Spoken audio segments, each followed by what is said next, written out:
Hello, Grace family.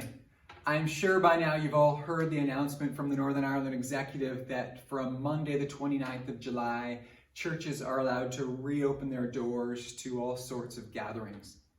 And as you can imagine, our church leadership throughout this season and since the announcement has been considering this, has been praying about this, has been thinking about this. And we've also been in a consultation process within our church with the operational team and beyond, but also outside of our church with the broader Tabara network and even beyond to the larger context of Evangelical Alliance churches. And on the back of all this thinking, praying, and consultation, our leadership team has asked Ali and I to make an announcement to all of us today that in regards to our Sunday morning gatherings, we think it's best at this time to keep gathering online for at least the month of July. And what we want to do is just give you a few reasons for that this morning. Firstly, it's important to say that large gatherings continue to pose a high risk. And we have a duty to those more vulnerable in our society. And we're keen not to put undue pressure on people to come out where they shouldn't. Secondly, we also don't want them to feel in any way isolated, and we want to think that through carefully. The second reason, I suppose, is the fact that the guidelines would discourage or limit much of what we do regularly in church services. Things like sung worship, communion, childcare, creche, and even our desire to embrace. These are things at the heart of Christian gathering, and we want to think these through so that we can do our services properly. Thirdly, we recognize that this announcement comes at the end of a long and stressful season. We recognize that many people within our congregation are physically, emotionally, and spiritually tired right now.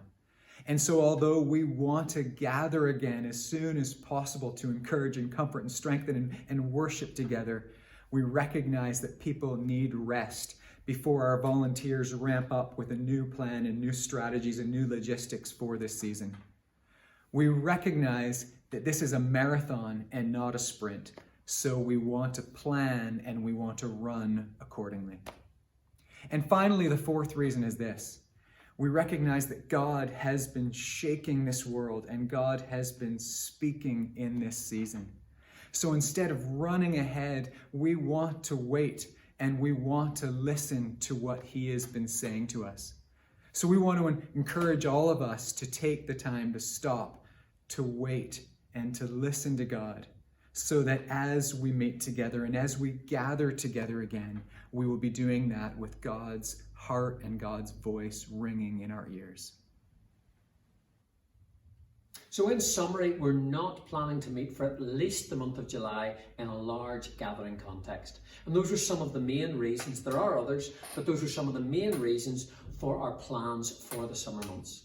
It's really important to stress how encouraged we are about what has been happening in the online services to date. There's been a lot of diversity of people's input to the services. There have been interviews, a lot of lessons learned, and importantly, there have been people connecting both inside and outside the normal context of church. That's really exciting. And we're also excited about looking forward to the summer months. We're starting this Sunday with the youth service, and then beyond that, the whole series called Learning from Lockdown. We're really anticipating learning lots from that. So please do keep connecting, whether you're in Donegal or Portrush, please do connect, or even here online. It's so encouraging to see the numbers connecting both inside and outside the Sunday morning. So if you're around at 10:30, you know where to find us. Yeah, and we want to encourage us to keep connecting proactively with other people in our Grace community. Whether it's through WhatsApp or physically connecting with people from your home group or your small group, or whoever those people are that are the ones who encourage and comfort and strengthen you. We need those people in our lives at this time. And then finally, we recognize that as we plan toward gathering again, we believe it's most important to start that with prayer. So we want you to watch this space in the month of August for ways we will first be gathering together in prayer for our church, for our community, and for our land, missionally, prayerfully looking outwards. So we pray that everyone will have a restful and rejuvenating summer, and we just encourage you to watch this space for more information on the way forward. God bless. God bless.